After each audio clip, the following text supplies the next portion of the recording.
Well, folks, we are back for another episode of This is Crucial, and we are doing something this month that we've never done before. We are having a repeat guest, 2 episodes in a row, Dr. William Yoo, who you heard all of the impressive, amazing things that he is up to right now in our last episode, but just a quick refresher, he is the author of What Kind of Christianity? A History of Slavery and Anti-Black Racism in the Presbyterian Church. He's a professor at Columbia Seminary. And our conversation was so provocative and interesting that it just kept on going after we hit the record or stopped recording in our last episode. So Amos and I decided, you know what? Let's just do a round 2. So Amos, what are we going to talk about today? Well, we got a lot to talk about today. We're going to talk about prophetic zeal. We're also going to talk about how we answer the question, where are you from? And lastly, we're going to talk about the difference between the Asian American and African American struggles for justice. Everybody enjoy the show.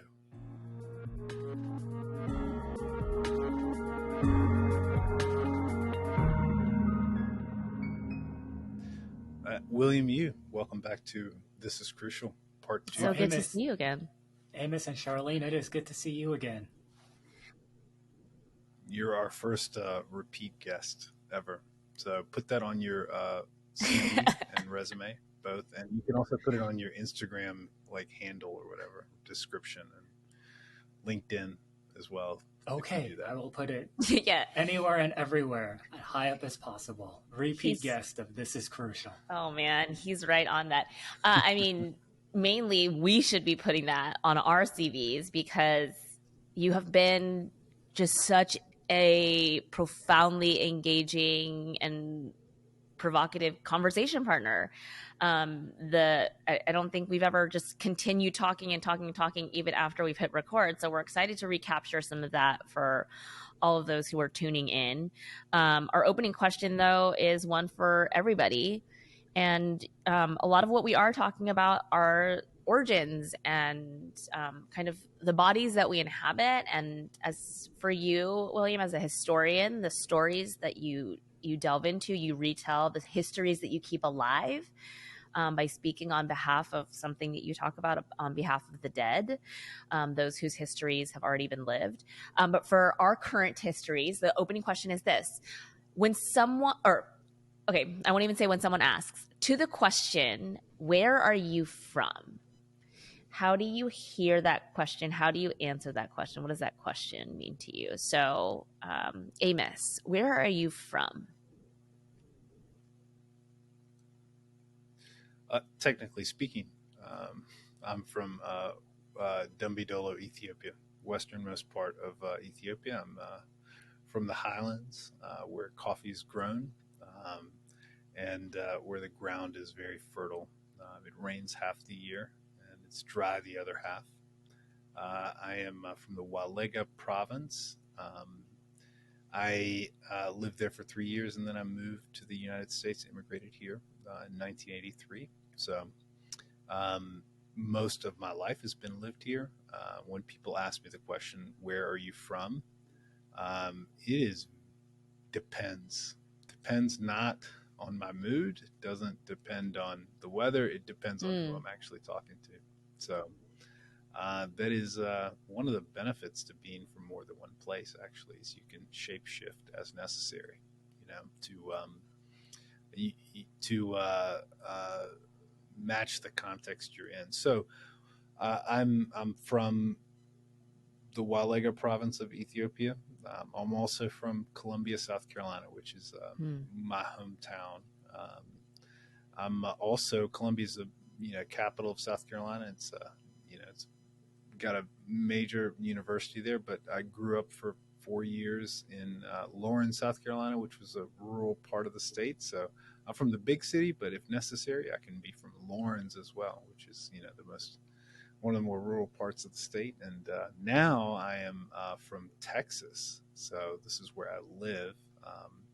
And if when necessary, I can lead with my Texan identity as well. So In answer to your question, Charlene, Okay. depends. Dr. William Yoo, where are you from? So when I received that question, and I've received it my whole life, from a young age to an adult age, I answer, I am from New York. And then sometimes, Charlene, no, where are you really from? Right, right. And then, because I was, unlike Amos, I, in my own embodiment, don't have transnational origins. I was born in a hospital in Huntington, Long Island, New York, and raised for the first 18 years of my life in Comac, New York, in Long Island. So then they say, where are you really from? I say, oh, I'm from Long Island. I'm from a working class suburb about an hour east of the big city, Manhattan. And then sometimes there is some exasperation from my conversation partner because they really want to get to know. Then they sometimes ask, where are your parents from? Or where is someone from? Yes. And then I say, from Korea. And the last thing I'll say about this is I am not ashamed of being from Korea. But sometimes I do, quite frankly, take offense to the question because I see it as an attempt to other me, by which I mean to identify me not as an American, but as a perpetual foreigner, though this is the nation, the only nation that I know. So there's some of that. I don't mean to be like divisive or anything in that, but I just note sometimes the intent. When the intent is, sometimes the intent is genuine and curious. I do think sometimes the intent is to kind of find out how I am foreign to the United States. Yeah. Do you? I don't know. I don't want to speak to you, but I imagine you've received that question throughout your life too. Okay, but so, and this is where our experiences might be different. So you're from New York, but you've also lived in Georgia, right? And where else? What other states have you lived in? Pennsylvania and Maryland. Okay. I guess it depends. So to Amos's point, it depends on where you are, the person that's asking that question. Because I've lived really in very diverse places, only diverse places, pretty much. I've lived in the East Bay of California, New York City, New York, San Diego, and probably the least diverse place I've ever lived was during seminary when I went to Princeton for seminary. So just that part of New Jersey, but New Jersey is fairly diverse. So when someone asks me that question, my instinctual answer is I'm from California. Though that comes with it now certain expectations, stereotypes, connotations. And so very much so I relate to you, Amos, in this regard. I'm from New York. I'm a New Yorker in many. So I will often qualify. I'm from California, but I spent the last few decades in New York. Just so people know. And then I will often get that question. No, where are you really from? From California. I was born in Walnut Creek, California. And then exactly like your experience, where are your parents from? And so I will tell them, yes, my parents were born and raised in Korea and then immigrated in college or for medical residency for my mother. But I think that I fought so much with withholding that answer of the Korean identity being where I'm from, having a part of my being. And it's so intrinsic in our family that I didn't know actually that I could be from. So like I've studied abroad in Korea and I wouldn't dare tell anyone in Korea that I'm from Korea because they're like, well, you don't speak Korean. Like you're not allowed to be from here because you're not Korean enough. So it's a hard answer to like feel within your bones that you have a place that you're from. Speaking of feeling, when someone asks you that question, where are you from? What do you feel in your body? Gosh.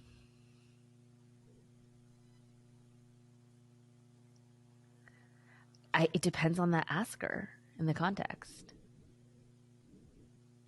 What give us like the range of feelings that might be from what to what? Exasperation. Oh, here we go again.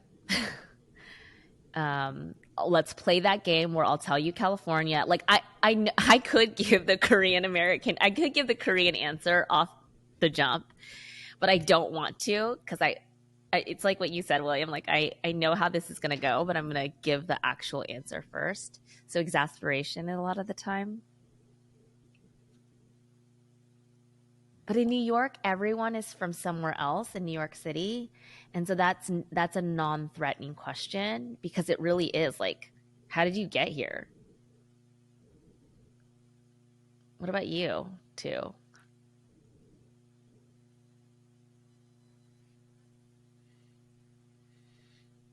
I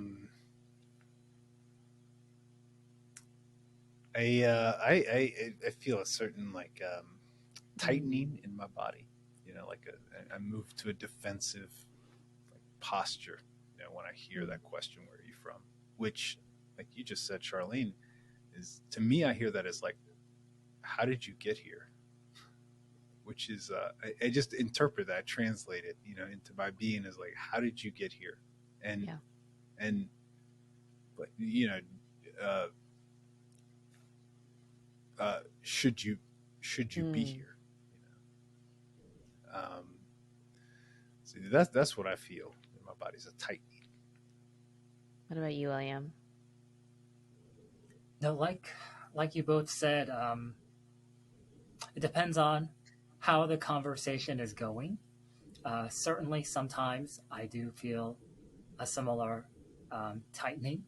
Other times, I do feel a kind of a grit, a sense of exasperation. I need to get through this. But I will say, on other occasions, there is a sense of genuine, maybe wonder is too strong a word, but inquisitive curiosity of wanting to really know where I'm from and wanting to know my family history. Yeah. And so on those moments, I am. It's a dance, right? It's a tightrope. I want to represent my family well, and I want to represent their origin story well. I do not want to hide or shrink from the Korean part of me, but at the same time, this is not a zoo. Right. You know, I'm not. Yes. I'm not an animal. I'm not Yeah. here for your entertainment. Yeah. So it is wrestling with different receptions and conversations. Okay, so you talk about representing your family well. Gosh, what a especially for, and I do think that this special. I mean, that's a universal feeling, but especially for immigrant families, right? Like we belong. We've for those who have immigrated to the United States, like we're contributing members of this society, and so you have obviously. I'm going to speak for your parents and say that you've honored your family with this amazing commitment as a historian, and particularly in the books that we've been talking about, or the book that we've been talking about that you've written as a church historian. And yet something that was an offline conversation that we just felt like we had to bring online was how you write about the history of slavery and anti-Black racism in the Presbyterian Church, in the church that you are a part of. And you do this as an Asian American, as a Korean American person. So can you speak to that? Like, why did you feel a commitment or a passion to write about this particular history? What does it mean for an Asian American to author the book about the history of anti-Black racism in the Presbyterian Church, if it means anything at all, or if that should be a neutral thing? Like, let's just delve into that. Oh yeah, thanks, Charlene. That's a good hard question. I think while writing the book and wanting to write the book, I don't think that I was self-reflective about my own origin story and my racial identity. I was simply trying to write as truthful and as full and as good a history as possible because I thought it was important and underemphasized and untold. now as I reflect, certainly I think academics, we do this too much. We say what the answer is not before we say what the answer is. But let me do two quick. So one is, I think the answer is not, because I believe as a Korean American or Asian American that I have a unique call from God, as someone who is neither black nor white, to help bridge the divide and stand in the gap. A kind of, I don't mean heroic in the like martyrdom sense, but just I want to avoid, and I think sometimes people of color who are not black, sometimes this is, I think honestly, it's a trap that is laid before us, that you can help bring healing or reconciliation to this centuries old, real horrible racial trauma and violence and divide between black and white Americans. Maybe there's something Asian Americans do as neither this nor that, but with parts of this and parts of that. I think that's not a healthy, not a sustainable, I don't think that's a very faithful understanding of it. So I don't, so in answering no, and in saying that, I don't want to present myself or anyone else who is Asian American in that role. But I think the other role is the other danger. If that's one end, the other extreme might be to have my identity subsumed or swallowed up in being an ally for Black justice. I think it's important. I think those of us who are people of color, and let's just look at our little, I don't mean little, but our denomination, the PCUSA, those of us who are Presbyterians of color who are not Black, I think it is important for us to understand and know the history of slavery and anti-Black racism so that we can be more effective in our ministries. Yeah. So it is. So it's so we want to avoid the dismissal, like my own story and my own narrative and my own racial or ethnic group. That's what matters most. So I'm going to be the standard bearer. I'm going to hold the microphone or the megaphone, and I'm going to say, this is what my community needs. I think we have to understand the history, the foundation, the church, capital C, that we find ourselves called to and in. But at the same time, I think it's also unhealthy if our entire identity and our entire story and origin is judged and assessed by the question, what are you doing for Black Presbyterians? I think that's an important question, and you and I and all of us need to have an answer, but I don't think that's the only question. So it's like I'm saying these two extremes that I want to avoid, and so maybe we can talk here. It's somewhere in between that, but I hope that's a helpful beginning answer. Super helpful. It makes me actually wonder, Amos, as you see this book, what is it? Is there any feeling in you, reaction, like a visceral reaction to seeing the author name as an Asian name? Okay, why? Surprise was my first reaction. Let's go. Well, I mean, I saw the name, and for better or worse, I was like, "Oh, William Yoo is not Black," you know. And so I mean, I brought that to like the very first page that I read, and from there on through, I was surprised and also very intrigued as well. Not suspicious.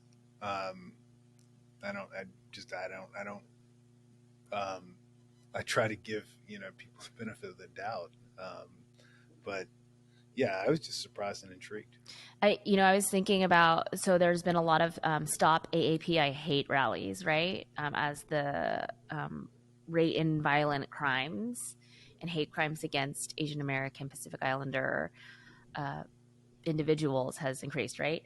And whenever I see people, like non-Asian people at those rallies, I'm trying to think of an equivalent to this, right? I'm always so grateful. Like, why are you there? You don't have to be there. And so this concept of allyship, whatever it looks in the many varied forms, my immediate response is like, yeah, surprise too, but in the sense of like, wow, other people actually care about this. Because, like, gosh, in those early protest marches following George Floyd's murder, it was, I felt like allyship was a huge theme that came out in the midst of that, right? Showing how the experiences of, for example, Asian Americans intersect with, but then it quickly, the conversation, and I don't know if either of you can speak to this, became a little bit testy because it was like, our situations are different.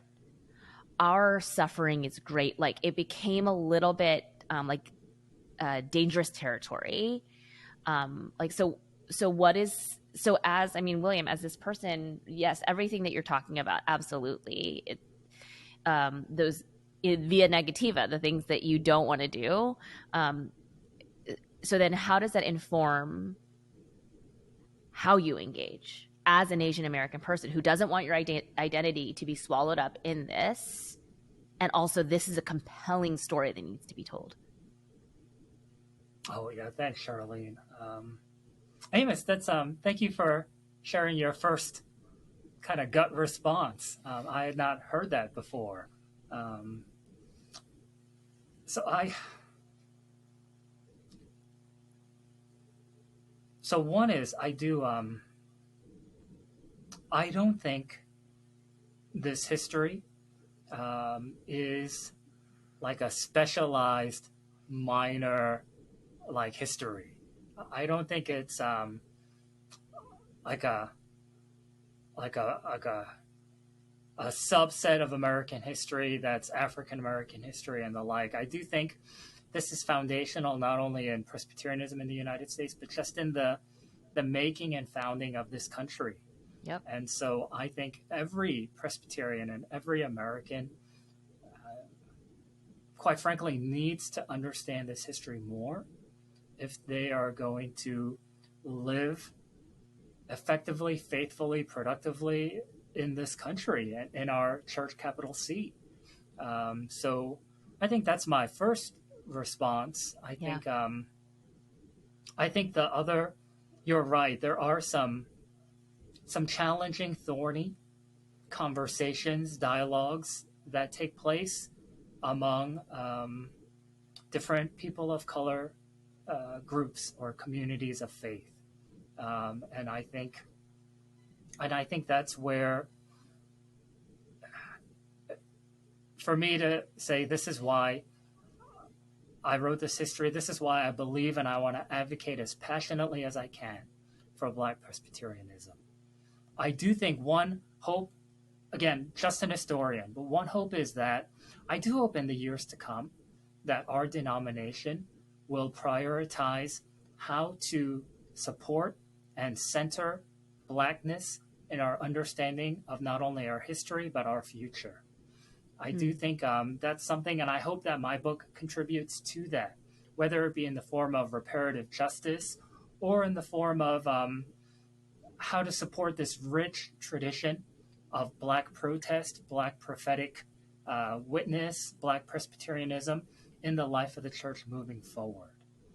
And so I don't know if I'm getting at the answer. I do, but yeah, I hear you, Charlene. I guess what you're trying to get at and what we're trying to talk about is how do we do this in coalition rather than competition? Amen. And I don't know, do you have any good insights from both of you and your kind of congregations and your ministries? Wait, really quickly though, this vision you just painted is so beautiful, that as a priority for the denomination. Now, where does the Asian narrative fit into that? I think that's a good question. I do think it is not to say that Asian American Presbyterians should return to the margins or remain in the margins, sadly, for some. But it is to note that this is work that can happen alongside it. All of us non-Black Presbyterians, we can learn more about this history and we can support this, what I might call centering of Black Presbyterianism in our life and ministry together.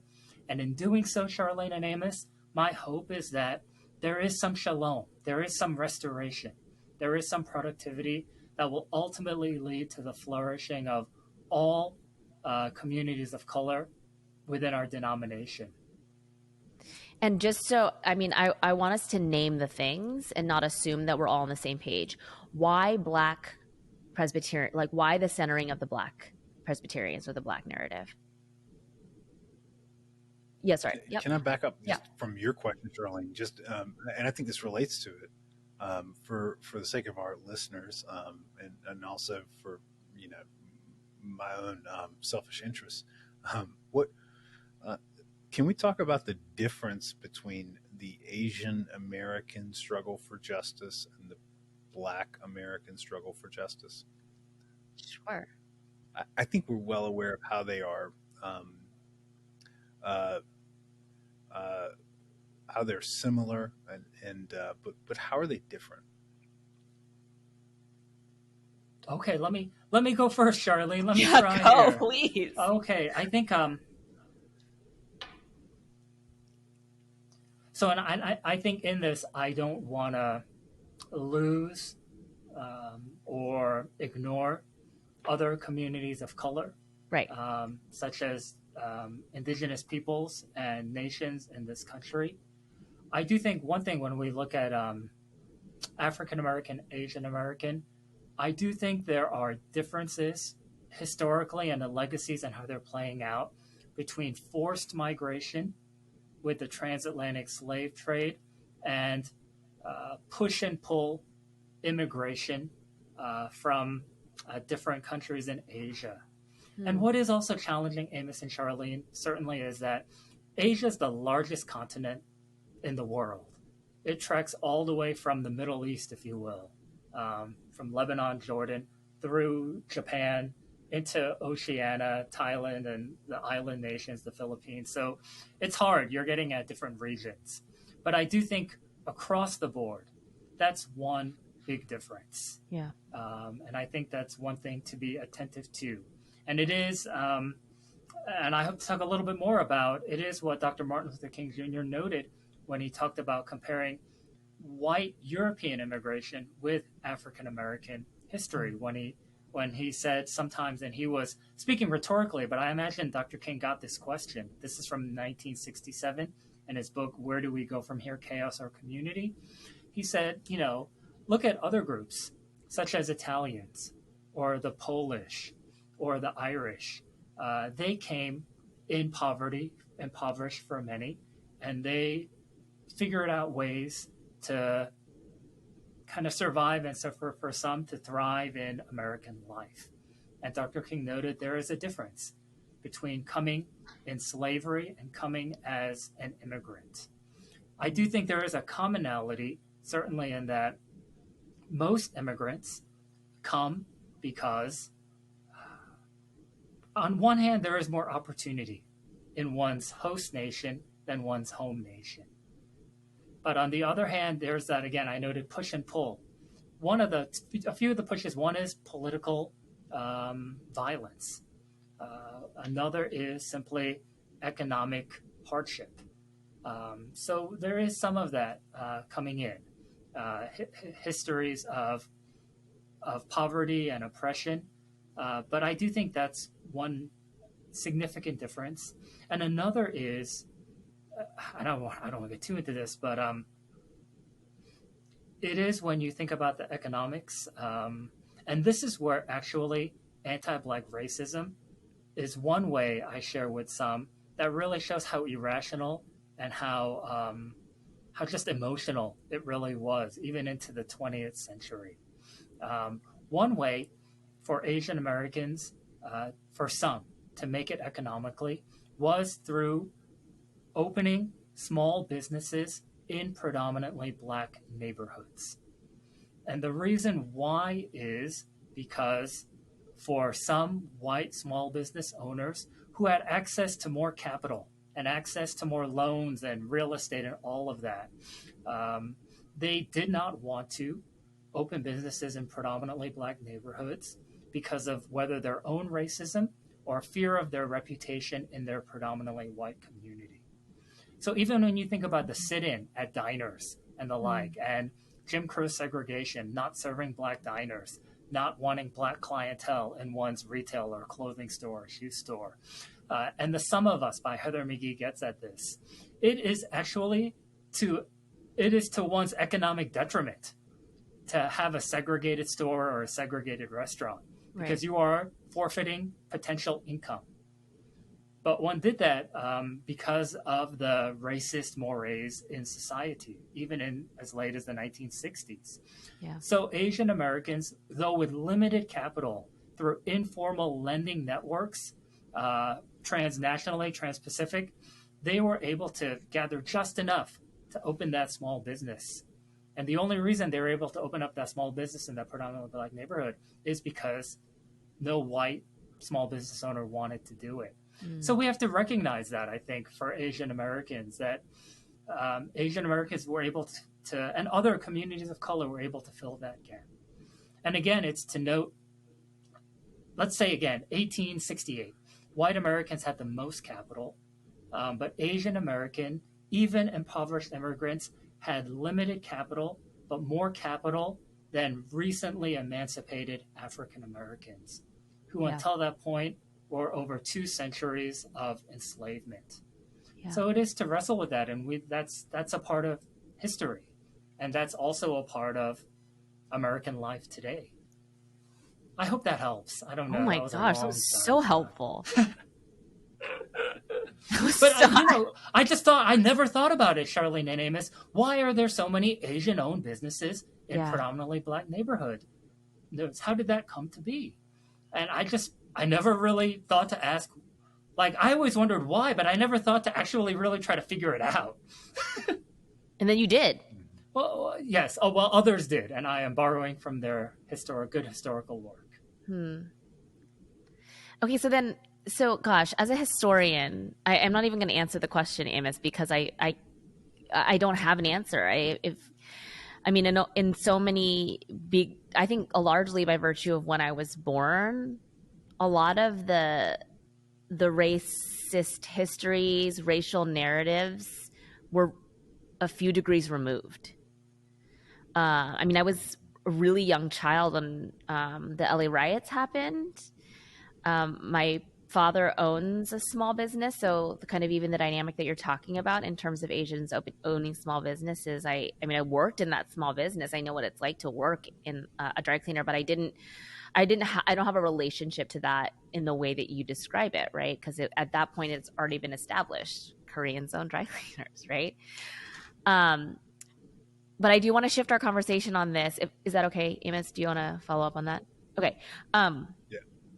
In terms of the book that you referenced, or on Where Do We Go From Here, Chaos and Community, because you've delivered a pretty strong charge to the church to center this story, to bring about shalom, reparation, reconciliation, all of these things.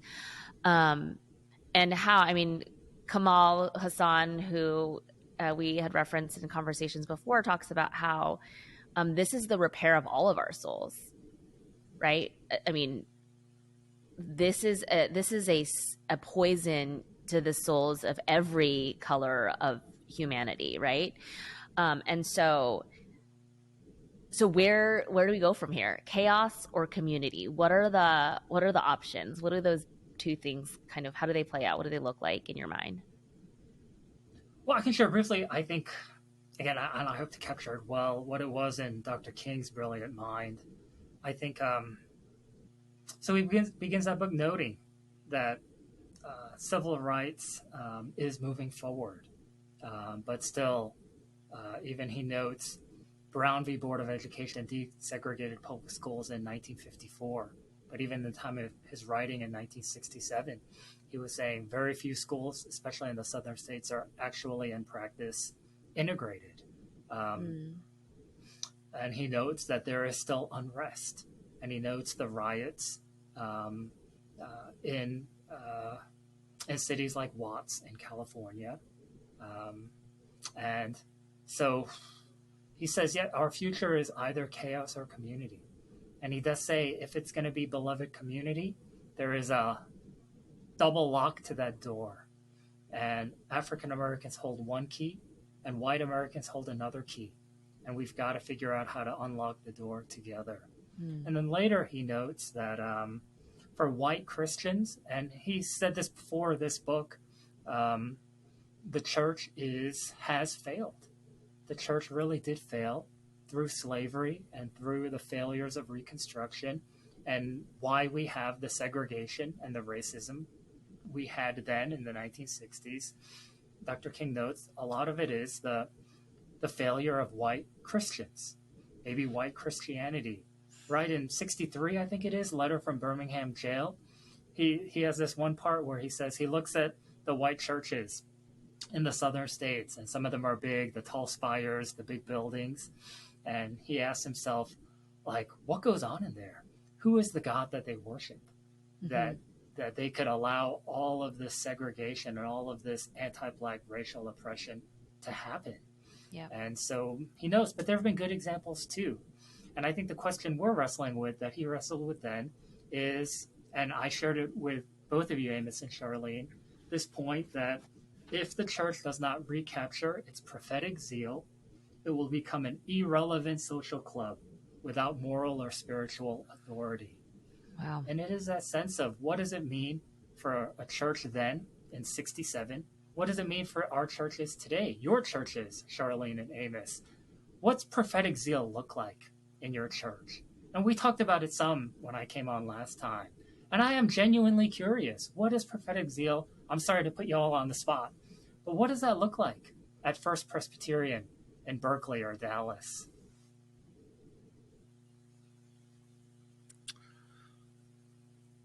I mean, to return to your question, or the question that, or the distinction that King highlighted. When has the church had prophetic zeal? Like, are we recapturing it or just discovering it for the first time? I mean, the church has not. Are we talking specifically about the Presbyterian Church? Period. My sense is, I mean,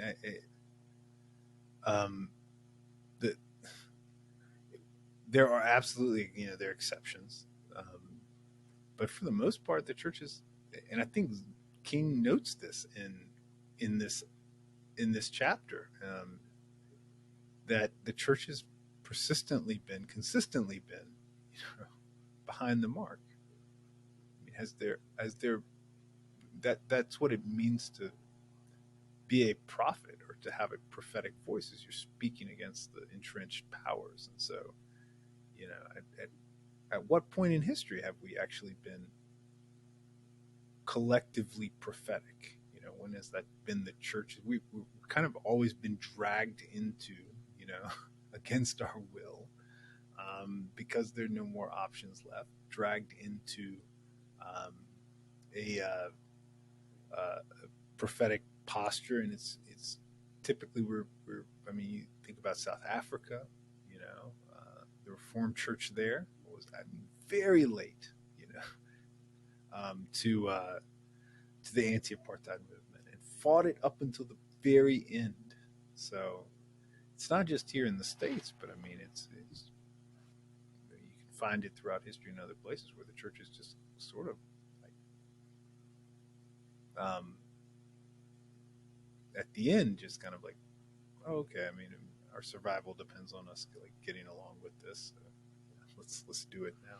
I mean, that's a very pessimistic, perspective, yeah. But I just want to offer that. I mean, we should not assume the church has always had a prophetic zeal that has been way out in front of popular culture. Well, I agree. I actually don't think it's pessimistic. I think it's honest and fair. And then that makes me even think of just the prophetic heritage that we've inherited from Scripture. I mean, it was always lone prophets, and it wasn't ever the collective. I don't think. I mean, if anything, in some ways, if it's not prophetic, if it is collective, right? Because the prophetic is that voice standing out in front of the masses that are saying this. It was Elijah going to Ahab and Jezebel, and it wasn't. it wasn't like, this really strong coalition of prophets then approached the ruling king of the day. Were given equal seat at the table and were not afraid for their lives. It was like the complete opposite. And so, and I guess this is where our Reformed tradition is honest about our collective one. The thing that we do share collectively is sinfulness, right? And yet I take very seriously, I'm quite humbled by that quote that you just named. If the church does not recapture its prophetic zeal, it will become an irrelevant social club without moral or spiritual authority. And so when I hear that, exactly to your question, William, if First Presbyterian Church of Berkeley, I mean, I think we get caught up when we do make it the capital C church. It's like, I mean, it's a lot of conversations that Amos, you and I have had about, we can't wait for everybody to be ready and on the same page. You start walking ahead, running, some people. And so what does that look like for my context? Yeah, I mean, I think. Yeah, I keep going. I'm sorry, I interrupted. I apologize. No, go ahead. You can interrupt.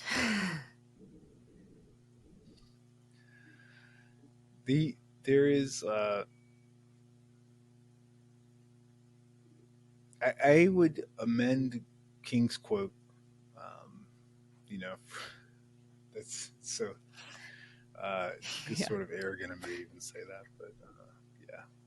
But I'll go ahead and offer it and just say, recapture the prophetic zeal. If the church doesn't recapture its prophetic zeal, it will become an irrelevant social club without moral or spiritual authority. I would restate it and say, if the church does not recapture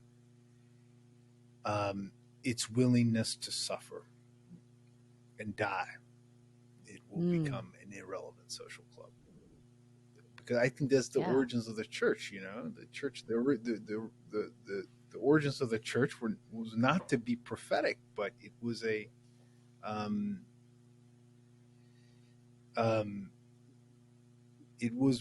the church was born from this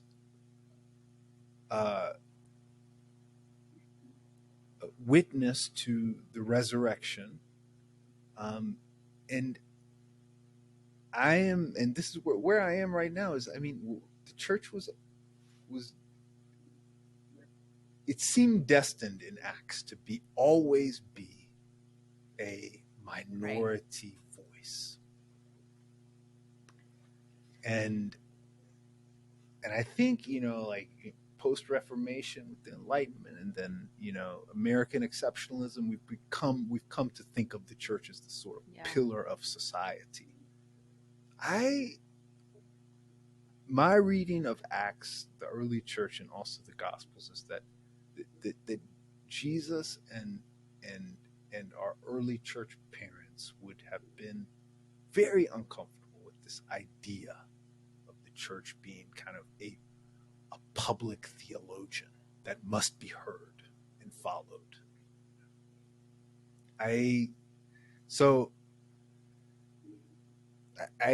It seemed to me like the early church grew not because of its prophetic zeal, but because of its like imminent powerlessness. It had nothing to lose. Yes. Yeah, I mean, obviously it had its life to lose, but it was willing to. Yes. And so I think and I don't actually think I'm trying to restate King's quote. I'm trying to define what prophetic zeal looks like. We always talk about prophetic zeal as sort of, our voice in the public square, and I don't think it's been helpful to us, to imagine that the most important work has to be done in the public square as a reaction to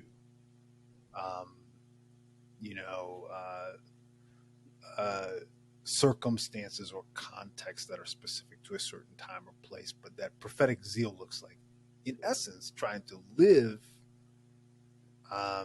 trying to be the church and be one in fellowship in a way that represents, the future kingdom of God. And then let everything else, like let how people interpret that or how that's marketed or what changes in the halls of power, leave that to someone else, but first, let's address or um, let's be zealous in our fellowship, and in our love for one another. But so we are, um, the many mediums we have now for saying things out loud, podcasts and Blah blah blah. the social medias, and all those places. There is a race to, in my estimation, my sense is there's just a race um, uh, to be first in the public square. The church wants to be first there, leading the way in the public square, and I think we've expended a lot of energy there, and it's important that we be there, but I think our prophetic zeal is evidenced most by our the integrity and wholeness of our communities. So. Agree or disagree, William? It's a lot.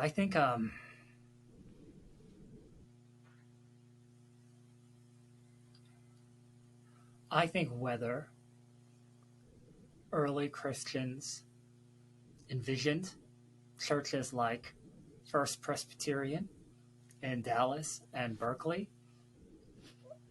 perhaps Amos is right. That was not what they envisioned churches to be. At the same time, though, that is what your churches have been and are. So it is wrestling with that tension.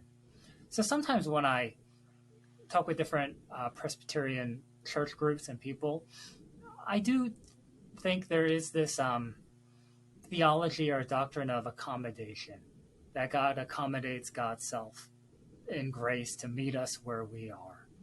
Do I think sometimes the worship in our churches on Sunday mornings or at Presbyterian meetings or at General Assembly, do I think this is the purest, best, most God, holy, pleasing worship that ever exists this side of heaven? I don't think so. But do I think in God's grace it is pleasing to God and it edifies people of faith and it is useful and helpful and God is present? I do, certainly. But I do. I think God is more present in worship that happens among the poor and marginalized in different global communities than your church and mine on a Sunday morning. I do think. But yet I also think God is with us. And so God is with and God is calling our churches to participate in God's love and God's righteousness. And so we've got to figure out ways to do that as churches that are in the public square.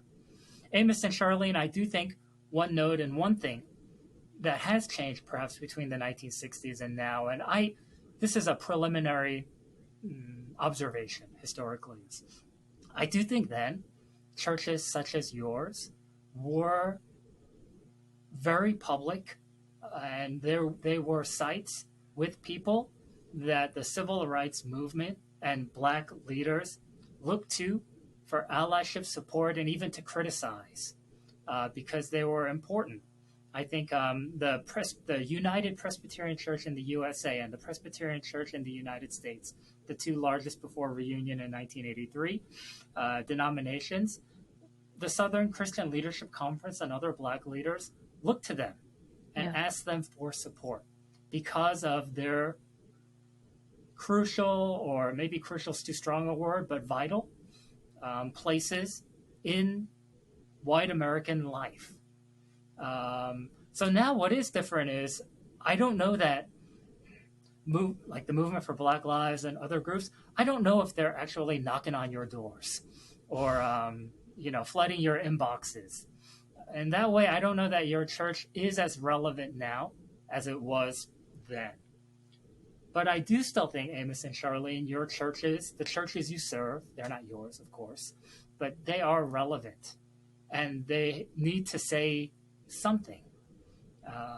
And so that's the question of what and how. Amos, I like your point is that your argument is in faithfulness, in good, faithful ministry, there are opportunities then for the church to speak into public life without necessarily needing to be on the top of the Facebook feed or Twitter feed.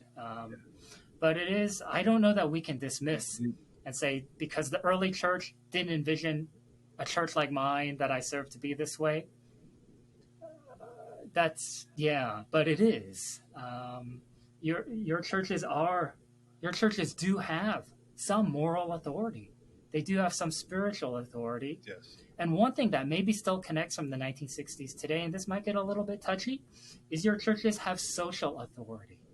In that your churches have people of faith, but also some of the people of faith are people of means and people of influence. The people that can really help shape the civic life of Berkeley and of Dallas. So I guess my question, and this is a hard one, and I know you all probably think and pray and talk about this a lot.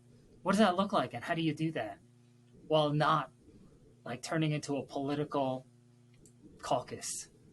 What does what look like? Helping contribute to the reform and flourishing of Berkeley and of Dallas. Maybe that's not the primary mission of your congregations, but certainly your congregation has a call to be involved in shalom and justice and flourishing for the sake of all in your cities and in your neighborhoods. Yeah. Amos, go ahead. I feel like... You see something on my face that says, you might... I mean, I think it's the if our communities if our communities are not beloved, and if they're not radical in the means and the nature of their love towards one another and towards the world, it doesn't matter what we say in the prophetic, like with all the prophetic zeal that we might have in the biggest public square possible, and that's where I say, I think we've been exchanging, or we've been confusing prophetic zeal with faithfulness, prophetic zeal in the public square with faithfulness at home in the simple ways of just the simple and mundane interactions that we have with one another. So I hear you, William. I think there must be both, and there is a relevance to, the church that I serve and also the church Charlene serves in our communities. But the authority to speak in the public square doesn't come from the fact that we're just at church, period. But it must come from the radical nature of our love, and the hospitality that's present in our particular communities. Like, there is nothing different about who we are, then if somebody can't tell, that we're a church instead of a social club, then it's just the sound of our voice is just going to, it's going to just float off and like the wind. This would be a mist that just disappears. So no matter how loud we talk. I think we're saying the same thing, but I've been having so many conversations about internally at this church, just about the future of this church. Like, I feel like we're at an inflection point of what lies ahead, and the most pressing and challenging and, quite frankly, infuriating question I get is, what is your vision for the church? And gosh, we could just do a whole nother podcast on that question and God's vision for the church, capital C. And everything that you all are describing, I think you're exactly right, William. Like, and Amos, like, is the church, especially in the United States of America, what the, is that what the Acts church had any idea that these massive buildings that we would own and these properties we would acquire and these budgets we'd create? And yet these are the churches that we have. They are pulpits that people are tuned into. I mean, we wouldn't be having this conversation and hitting record if we didn't think that it mattered to the people who are gifting us with their sacred time. And all of that, in a way, is like, from what I hear you saying, William, is like is an important resource for us to honor and to consider. And then the pushback that I feel and the comments that you're saying, Amos, to what I think, is like, I think is almost just the American way of success, which is bigger, louder, better, greater. And it goes back to some of our earliest conversations on proximity and how I think just globalization and just the way that William, you're in Georgia. Amos, you're in Texas. I'm in California. Like, we are not proximate right now. And so much of our energy is going in such a big fashion. And what I hear you saying, Amos, is like, who are we if we're not neighbors and friends and servants in our proximate sense? What good are our words if we don't have actual grounded existence? And that is, I'll give it to the Acts Church. It was easier. That's all they had was proximate. Our menu is so much greater of the possibilities of what we think church could be, should be, can be, is, all those things. And so what does prophetic zeal look like right now for the church? And so I don't have an answer to that, but I am convicted in my own very small corner of a small denomination of a dying church, right? Like, gosh, let's not pretend like people really in the wider world care about what the Presbyterian Church is doing. And yet, I'm hearing all of that, is what would it look like for our church to not be about its own survival and sustainability? Yeah. Like that's the key difference. I mean, the denomination is dying. The mainline church is dying. People are leaving churches. There's more people that identify as having no religious affiliation now than at any time, in the history of the United States. But in the early church, the Acts church, wasn't dying. It had people that were threatened with death, which is a big difference. The institution's losing members now, but what invigorated and energized the early church. No, I should say the threat was not the death of the institution, because there was no institution there. It was the death of the people, death of real people, because they were followers of Jesus Christ and people who profess the resurrection of Jesus. And it's just hard for us to reclaim that right now.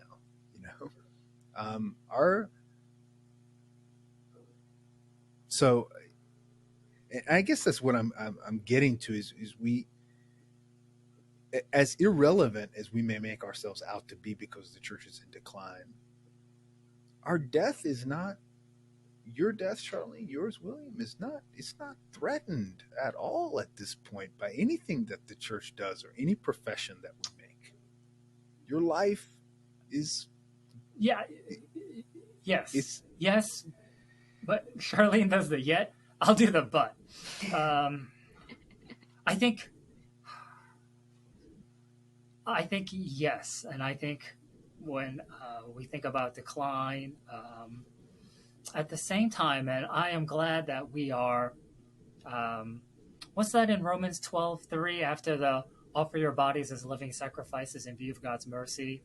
But then holy and pleasing to God, this is spiritual act of worship. But then isn't verse 3 something like, but also be sober-minded? Like be clear, have a clear mind and a good sense of who you are, what you can and what you cannot do. With by God's grace. So I do think it is good for us to be honest about who we are in our churches and in our denomination.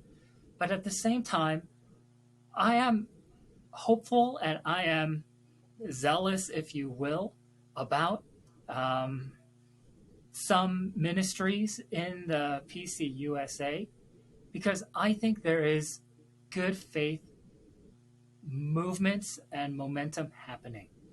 And why I say that is in a world, or let's just say for us in a country where white Christian nationalism and all of its ugliness and quite frankly nonsense and immorality is on the rise. Amen. And where there are a lot of exclusive Christian professions that are harmful to people of color, to women, to persons with disabilities, to our LGBTQ plus siblings, it is good for us to be in a denomination while struggling, also striving to enact and be a part of this inclusive, expansive kind of vision of grace and justice, to do our best to try to be, quite literally, good faith like ministries. Yep. And I get this when I meet some of my students at Columbia Seminary, some of them who are not cradle Presbyterians. I too am not a cradle Presbyterian, but who come later.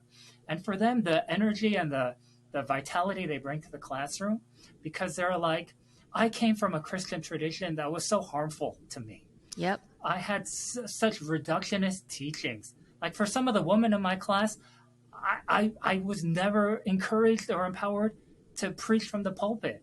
Or other students of all genders say, I wasn't really allowed to ask questions about the Bible.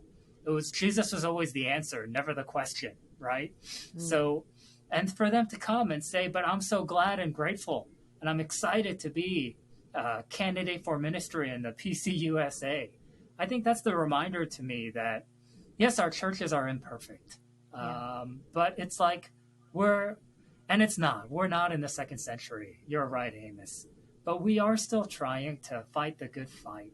We are still trying to say, at the very least, all that bad Christian junk and nonsense you hear, the stuff you hear about woman and complementary, not egalitarian like ministry, all the nonsense we hear about, salvation and narrow perspectives of heaven and hell.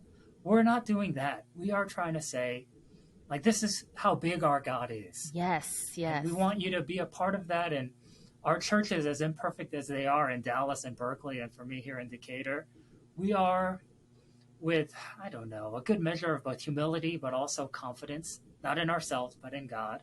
I do think, Amos, in Dallas, I think your church has the right message.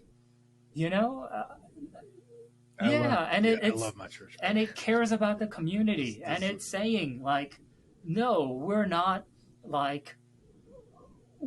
affiliated entirely to one political party, and we don't believe our last president is like divinely ordained to lead us in our country. We don't believe this about women, that women can only do this in a church.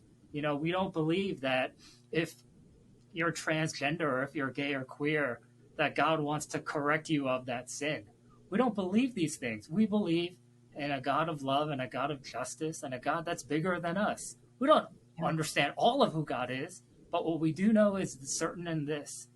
So I do think that's worth being in the public square about in our country. I think Charlene and Amos, you think that too. Obviously, that's why you are where you are, doing what you do. So I don't know. I just want to balance. It's not good to be like all triumphalist about it. I do think that was a sin of Presbyterians in our past. Like we're the best show on earth. Yeah. So that's not good. But to say like we're declining, we've got nothing to say about the gospel in 2023 and onwards, that's probably not true or good either. You just preached a sermon to some preachers just there, like some tired, we're heading into the very end of Lent, on our way into Holy Week, preachers who at the core of our being hope and know all of that to be true. And God is bigger than our petty expectations of the church, right? And like that, Gosh, thank you. Like that was some holy church for me, right? No, it really was. I think in some of the meetings that we are in, the questions that we are asked around the future of the church isn't always the right answer, the most simple one, and not some crazy, consultant strategic plan. I'm going to close with a quote from this article that I have of yours, William, and we'll find a way to share this with our listeners. It is a joy to analyze how some Christians interpreted the Bible to lead faithful congregations in proclaiming good news to the poor and enacting liberation for the oppressed. But we must also confront the deep wounds of racism, sexism, classism, nativism, and heterosexualism, as well as the responsibility of other Christians in propagating and exacerbating these terrible injustices. I am learning that history can only illumine when it inspires and infuriates us. Hopefully, my students are also understanding this truth.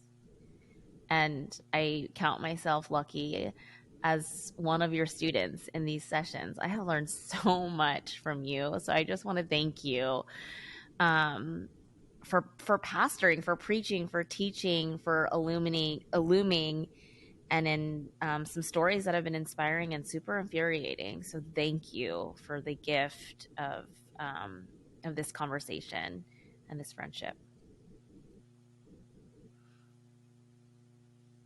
Dr. Yoo, bless you for being with us. Thank you so much. Oh, thank you to you both, Charlene and Amos. Again, it's a badge of honor. 2-time guest of This Is We'll send you like a medal or something like that. All right, folks, next month we will be with another exciting guest, so we look forward to being with you all then.